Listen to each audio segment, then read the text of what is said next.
Hey everybody, my name is Leslie Bonci. I am a registered dietitian working with Bellissimo and helping those of you that are on the semaglutide beds with some of the questions that you've been asking. So here's the time for that intuition in the kitchen. And what we're going to start with is protein. Why?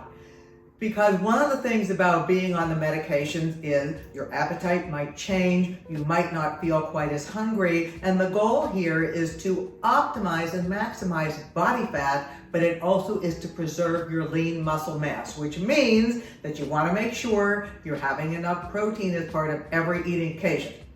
First of all, that's not the Nike swoosh way of eating. No, little, and then eat a lot.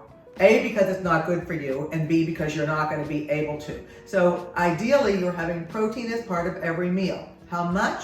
About the size of a smartphone. That's what we're looking at, so you don't have to eat an entire steer. So just to give you an example of what that might be, and I can give you numbers which say somewhere between 14 to 20 grams of protein is what we're looking at per eating occasion, meaning at breakfast, at lunch, at dinner, and what you do as snack. So, first off, starting with some animal source protein. So we have chicken breast, we have salmon, we have meat.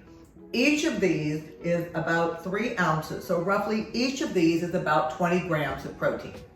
Or we could do eggs. Whole egg, because both the white and the yolk have protein in them. 2 eggs, 14 grams of protein.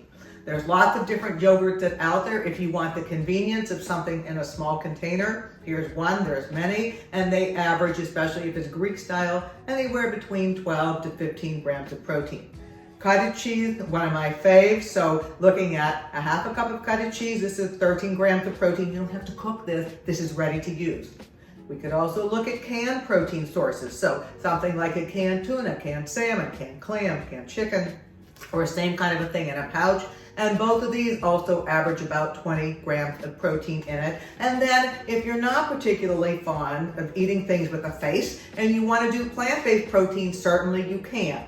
Realize that sometimes you have to eat more of them. So this is the equivalent of about a cup of beans.